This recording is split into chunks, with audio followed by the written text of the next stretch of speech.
강등권 탈출이 시급한 칼리아리, 그리고 유럽 대항전 진출을 노리는 아탈란타. 서로 다른 목표를 가진 두 팀의 맞대결. 지금부터 데이터를 통해 자세히 들여다보겠습니다. 이건 그냥 승점 3점짜리 경기가 아니에요. 말 그대로 동기부여의 정면 충돌이죠. 칼리아리는 강등권과 단 5점 차이. 정말 생존을 걸고 싸워야 하는 절박한 상황이고요. 반면에 아탈란타는 유럽 대항전으로 가는 마지막 티켓일지도 모르는 7위 자리를 무슨 수를 써서라도 지켜내야만 합니다. 두 팀 모두 300이라는 똑같은 포메이션을 쓰지만 결국 승부를 결정짓는 건 선수 개개인의 기량 차이 아니겠습니까? 과연 어떤 포지션에서 승부에 추가 기울게 될지 하나하나 짚어보겠습니다. 자, 먼저 최전방 공격수 대결입니다. 아탈란타의 잘루파 스카마카가 칼리아리의 세바스티아노 에스포지토를 압도적이라고 봐야죠. 단순히 골만 넣는 게 아니라 박스 안에서의 존재감이나 또 주어진 찬스를 놓치지 않고 득점으로 바꾸는 그 결정력에서 아주 뚜렷한 차이를 보입니다. 이게 칼리아리 수비진에겐 경기 내내 엄청난 부담이 될 수밖에 없어요. 중원은요, 아탈란타의 에데르송이 그냥 꽉 잡고 있다고 보시면 됩니다. 볼을 다시 뺏어오는 능력이 워낙 뛰어나고 또 힘있게 치고 나가는 전진 드리블로 경기 전체의 흐름을 조율하죠. 측면 싸움도 아탈란타의 라울 벨라노바가 한 수 위예요. 지치지 않는 스프린트와 높은 크로스 성공률을 바탕으로 상대 측면을 계속해서 흔들 수 있는 선수입니다. 그리고 공격의 마침표를 찍는 이 하프 스페이스, 여기서 마리오 파살리치의 진가가 드러납니다. 수비수들 사이에 그 좁은 공간으로 영리하게 파고들어서 박스 안에서 직접 마무리하는 능력, 바로 이 점이 아탈란타 공격을 훨씬 더 다채롭게 만들고 명백한 우위를 가져다 주는 거죠.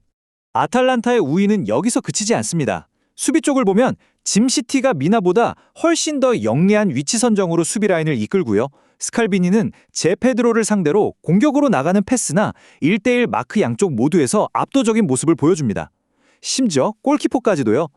카르네세키가 선방 능력은 물론이고 공격의 시작점이 되는 빌드업 능력에서도 더 앞서 있습니다.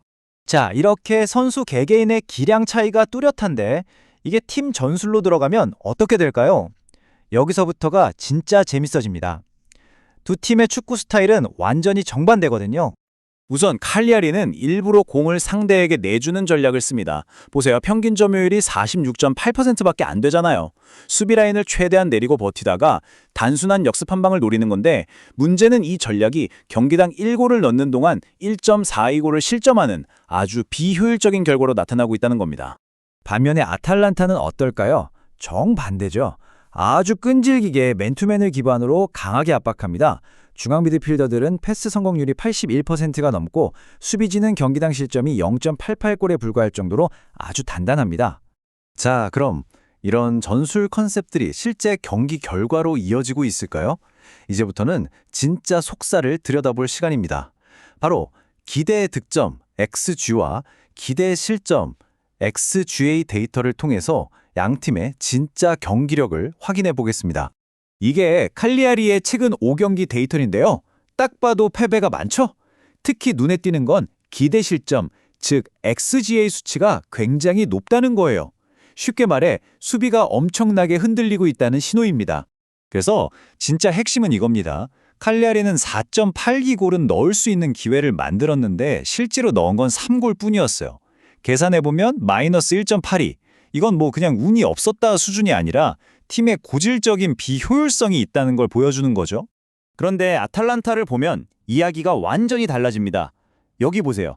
실제 결과랑 기대 득점, 기대 실점 수치가 거의 비슷하게 가죠? 이건 팀이 아주 안정적으로 예측 가능한 경기력을 꾸준히 보여주고 있다는 뜻이에요. 그리고 이 숫자가 아탈란타의 최대 강점을 제대로 보여줍니다. 경기당 평균 기대 실점이 0.91밖에 안 돼요. 이 말은 이 팀 수비를 뚫는 게 정말 어렵다는 뜻입니다.